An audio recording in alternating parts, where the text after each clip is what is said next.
Hey guys welcome back to my channel TL മിക്. Hey guys, നമ്മൾ free ഫയറിൽ കുറേ തരം ഗൺസ് ഉണ്ട്. Like M4A1, AK47, SCAR, Groza, famous. ഇതിൽ നിന്നൊക്കെ വ്യത്യസ്തമായിട്ടുള്ളൊരു ഗണ്ണാണ് സ്നൈപ്പേഴ്സ് എന്ന് പറഞ്ഞാൽ. Like AWM, Kar98K, MA2B. ഈ ഒരു സ്നൈപ്പേഴ്സിൽ ഒറ്റ ബുള്ളറ്റിൽ ഹൈ ഡാമേജ് കൊടുക്കുന്ന ഗൺസാണ് ഈ സ്നൈപ്പേഴ്സ് എന്ന് പറഞ്ഞാൽ. ഈ സ്നൈപ്പറിൽ നമുക്കിങ്ങനെ ഒരു മൊബൈലിൽ പ്രോ പ്ലെയർ ആവാം എന്നതാണ് ഈ ഒരു വീഡിയോ. അപ്പോൾ എല്ലാവരും വീഡിയോ ഫുള്ളായിട്ട് കാണാൻ ശ്രമിക്കുക. അപ്പോൾ നമുക്ക് നേരെ വീഡിയോയിലേക്ക് പോവാം. കമോൺ ഗൈസ്, അപ്പോൾ ഞാൻ എൻ്റെ ട്രെയിനിങ് സ്റ്റാർട്ട് ചെയ്തിട്ടുണ്ട്. നിങ്ങളൊരു ട്രെയിനിങ് ഫസ്റ്റ് തന്നെ സ്റ്റാർട്ട് ചെയ്യുക. എന്നിട്ട് നിങ്ങളൊരു സ്നൈപ്പർ സെലക്ട് ചെയ്യുക. ഞാനിപ്പോൾ ഇവിടെ AWM ആണ് സെലക്ട് ചെയ്യുന്നത്. നിങ്ങൾക്ക് AWM അല്ല ഏത് വേണമെങ്കിൽ സെലക്ട് ചെയ്യുക സ്നൈപ്പറിൽ. ഞാനിപ്പോൾ AWM ആണ് സെലക്ട് ചെയ്യുന്നതേ ഉള്ളൂ. നമുക്ക് MP40 ആവശ്യമില്ല, അതുകൊണ്ട് നമുക്ക് MP40 അങ്ങ് കളഞ്ഞേക്കാം. അപ്പോൾ ഗൈസ്, നമ്മൾ ഒരു സ്നൈപ്പർ അടിക്കാം, പരമാവധി ഫേസിലേക്ക് അടിക്കാം. പക്ഷെ നമ്മൾ ഈ കാലിൻ്റെ ഭാഗത്തൊന്നും നമ്മൾ അടിക്കാൻ ശ്രമിക്കരുത്. അപ്പോൾ നമ്മൾ 150 അങ്ങനെയല്ലേ കയറുമല്ലോ. കറക്റ്റ് സെൻറ്ററിൽ കൊടുത്താൽ നമുക്ക് 300 കയറും. പക്ഷെ എങ്ങനെ കയറണമെങ്കിൽ നമുക്ക് ഏറ്റവും പ്രധാനപ്പെട്ട ഒരു കാര്യമുണ്ട്. എന്താണ്? സെൻസിറ്റിവിറ്റി. ഇത് നമുക്ക് ജനറലിൻ്റെ ഒന്നും ആവശ്യമില്ല. നമുക്ക് ആകെ വേണ്ട സ്നൈപ്പർ സ്കോപ്പ് മാത്രമാണ്. ഇത് നിങ്ങൾ 200-ലിട്ടാൽ എന്താ പ്രശ്നം എന്ന് വെച്ചാൽ നിങ്ങൾ എനിമീസിൻ്റെ മേത്തേക്ക് സ്കോപ്പ് പോവില്ല. നിങ്ങൾ കുറച്ചകം നിന്ന് കുറേ ഡിസ്റ്റൻസ് പോകും. ഉണ്ടല്ലോ, എനിക്കൊന്നും ഒട്ടും അടിക്കാൻ കഴിയുന്നില്ല.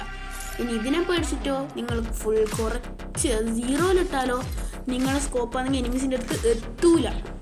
കാരണം അത്രയും എഫേർട്ട് വേണ്ടി വരും നിങ്ങൾക്ക് എനിമീസിൻ്റെ അടുത്ത് ആ ഒരു സ്കോപ്പ് എത്തിക്കാൻ. എനിക്കൊന്നും ഒട്ടും കഴിയുന്നില്ല. ഞാൻ കുറേ ആക്കിയിട്ട് അത് അത്ര എത്തി. അപ്പോൾ ഈ രണ്ട് പ്രശ്നം സോൾവ് ചെയ്യാൻ വേണ്ടിയിട്ട് നിങ്ങളൊരു സ്നൈപ്പർ സ്കോപ്പിൻ്റെ ആ ഒരു സെൻസിറ്റിവിറ്റി ഒരു 60-ലും 70-ലും ഇടയ്ക്കിടുക. ഞാനിപ്പോൾ ഒരു 65 ഞാനിപ്പോൾ ഇവിടെ ഇടുന്നത്. 65 ഇടാം. 65 ഇട്ടാൽ നിങ്ങൾക്ക് എനിമീസിൻ്റെ അപ്പുറത്തേക്ക് കടന്നു പോകില്ല. എന്നാൽ പിന്നെ നിങ്ങൾക്ക് എനിമീസിൻ്റെ അടുത്ത് എത്തിക്കാൻ നല്ല പാടുമില്ല. ഇപ്പോൾ കണ്ടല്ലോ, എനിക്ക് നല്ല മൂവ് എല്ലാം ചെയ്യുന്നുണ്ട്. കണ്ടല്ലോ, അപ്പോൾ അതാണ് അതിൻ്റെ ട്രിക്ക്. ഇനി നമുക്ക് അടുത്ത ട്രിക്ക് നോക്കാം. അപ്പോൾ ഗൈസ്, നമ്മൾ സാധാരണ അടിക്കുന്ന ഇങ്ങനെയല്ലേ, ഞാനിപ്പോൾ കാണിച്ചു തന്ന പോലെ. ഇതിലും വ്യത്യസ്തമായിട്ട് നമുക്കൊരു രീതിയിൽ അടിച്ചു നോക്കിയാലോ.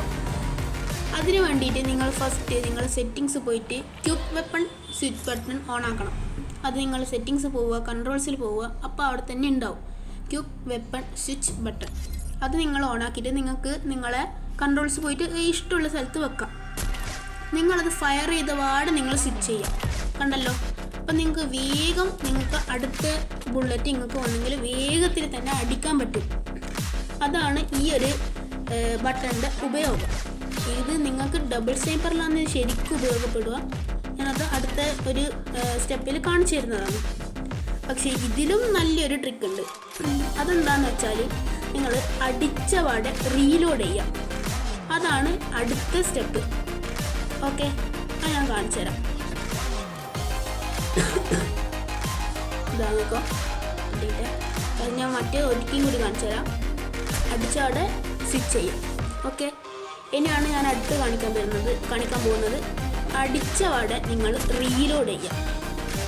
ഇതിൻ്റെ ഉപയോഗം എന്താണെന്ന് വെച്ചാൽ നേരത്തെ നമ്മൾ സ്വിച്ച് ചെയ്തതിനെക്കാട്ടും സ്പീഡിൽ നമുക്ക് അടുത്ത ബുള്ളറ്റ് അടിക്കാൻ കഴിയും. നേരത്തെ നമ്മൾ സ്വിച്ച് ചെയ്താൽ AWM എടുക്കണം, എന്നിട്ട് വീണ്ടും ഫയർ ചെയ്യണം. പക്ഷെ ഇതിനങ്ങോട്ട് ആവശ്യമില്ല. ഇത് നമ്മൾ സ്വിച്ച് ചെയ്തുകൊണ്ട് ഫസ്റ്റ് തന്നെ ഫയർ ചെയ്യുക, റീലോഡ് ചെയ്താൽ നമ്മളെ കൈമ തന്നെ AWM ഉണ്ടാവും. ഓക്കെ, ഇനി അടുത്ത കാണിക്കാൻ പോകുന്നതെന്ന് ഡബിൾ സ്നൈപ്പർ ഫാസ്റ്റ് സ്വിച്ചിങ്. ഞാൻ കാണിച്ചു തരാം. ഗൈസ്, ഇതാണ് കണ്ടോളൂ.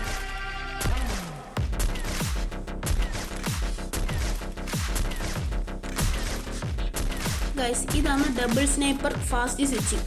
ഇതെങ്ങനെ ചെയ്യാമെന്ന് ഞാൻ ഇപ്പം നിങ്ങൾക്ക് പറഞ്ഞുതരാം.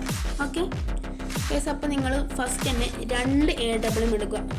AWM അല്ല, ഏതെങ്കിലും സ്നൈപ്പർ ഗണ്ണ് 2 വേണം ഇത് ചെയ്യാൻ വേണ്ടിയിട്ട്.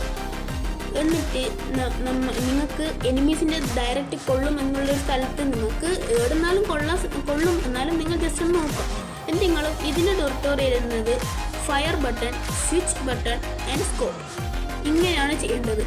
ഓക്കെ, ഫയർ ചെയ്യുക, സ്വിച്ച് ചെയ്യുക, സ്കോപ്പ് ഇടുക. അത് സ്പീഡിൽ കാണിക്കുമ്പോൾ ഇങ്ങനെ ഇരിക്കും. കണ്ടല്ലോ, ഇങ്ങനെയാണ് ആ ഫാസ്റ്റിൽ സ്വിച്ച് ചെയ്യുമ്പോൾ ഉണ്ടാവുക.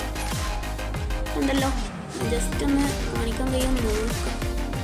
ചെറിയൊരു ലാഗ് ഉണ്ട് ഗൈസ്, അതാണ്. ചെറിയൊരു ഡിവൈസിലാണ് ഞാൻ കളിക്കുന്നത്, അതുകൊണ്ട് ഒരു ചെറിയൊരു ലാഗുണ്ട്. പിന്നെ വേറെ രീതിയും കൂടി ഞാൻ കാണിച്ചു തരാം. നിങ്ങൾക്ക് സ്കോപ്പ് ഇല്ലാണ്ട് ഞാൻ വേറെ കണ്ടല്ലോ, ഇതാണ് വേറൊരു സ്റ്റെപ്പല്ല, ഒരു രീതി. ഇത് ചെയ്യണമെങ്കിൽ നിങ്ങൾക്ക് നല്ല എയിം വേണം ഗൈസ്. സ്കോപ്പ് ആണെങ്കിൽ നിങ്ങൾക്ക് ആ എനിമീസിൻ്റെ നേരെ എയിം വെച്ചിട്ട് അടിക്കും. പക്ഷെ ഇതിന് സ്കോപ്പ് ഇല്ലെങ്കിൽ നിങ്ങൾക്ക് എയിം ഇല്ലാണ്ട് അടിക്കാൻ ഭയങ്കര പാടായിരിക്കും. നല്ല പ്രാക്ടീസ് വേണം ഗൈസ്. പിന്നെ ഇത് എന്ത് ചെയ്യാനാണെങ്കിലും ഞാനിപ്പോൾ ഡബിൾ സ്കോപ്പിംഗ് ചെയ്യാനാണെങ്കിൽ നല്ല പ്രാക്ടീസ് വേണം. വെറുതെ ഇങ്ങനെ നിൽക്കിയാൽ ആവുന്നതല്ല. അതിൻ്റെ ഇടയ്ക്ക് നിങ്ങളെ ഫ്രണ്ട്സിനെ വിളിച്ചാടാ ഞാൻ ഡബിൾ സ്നൈപ്പർ പഠിച്ചു 1v1 കളിക്കാം അങ്ങനെയൊന്നും വിളിച്ച് പോയിക്കരുത്, നാണം കയറും. അതുകൊണ്ട് പ്രാക്ടീസ് എന്തായാലും വേണം ഗൈസ്, ഇല്ലെങ്കിൽ നല്ല പാടുപെടും. ഓക്കെ, അതുകൊണ്ട് പ്രാക്ടീസ് എടുക്കാം ഗൈസ്. പിന്നെ ഇത് ഞാൻ പറഞ്ഞു തരുന്നത്, ഇത് ഞാൻ ഓൾറെഡി പറഞ്ഞതില്ലേ. പിന്നെ നിങ്ങളിത് ചെയ്യുമ്പോൾ ഉള്ളത്, ഫസ്റ്റ് നിങ്ങൾ ഡബിൾ സ്കോപ്പ് ചെയ്യുമ്പോൾ സെക്കൻഡ് വേഗം നിങ്ങൾ അടുത്ത എനിമീനെ അടുത്ത ഷൂട്ട് അടിക്കണം. ഇല്ലെങ്കിൽ നിങ്ങൾ സ്കോപ്പ് ഓട്ടോമാറ്റിക്കായിട്ട് പോകും.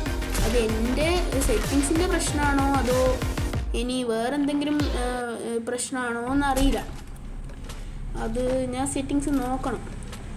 പിന്നെ ഗൈസ്, ഇത് ഏറ്റവും പ്രധാനമാണ്, സ്നൈപ്പർ കളിക്കുമ്പോൾ ഏറ്റവും പ്രധാനമാണ് ക്യാരക്ടർ സ്കിൽ.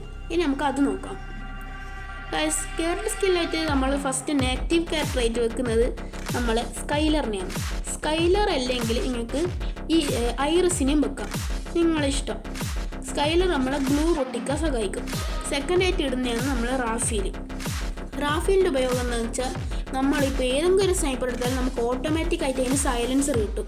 അതുമല്ല, ഏറ്റവും പ്രധാനപ്പെട്ട കാര്യം, നമ്മളെ ഒരു എനിമി ഫിനിഷ് ആവുന്നതിന് 85% ഫാസ്റ്റായിട്ട് ഫിനിഷ് ആവും. അടുത്ത് നമ്മൾ മോക്കോ ആണ് ഇടുന്നത്. മോക്കോ നമുക്ക് കുറച്ച് ഡാമേജ് കൊടുത്താൽ തന്നെ അതിൻ്റെ മുകളിൽ ഒരു എയറോ മാർക്ക് കാണിക്കും. എനിമി എങ്ങോട്ടേക്കാണ് പോകുന്നത് എന്നുള്ള ഒരു എയറോ മാർക്ക് കാണിക്കും.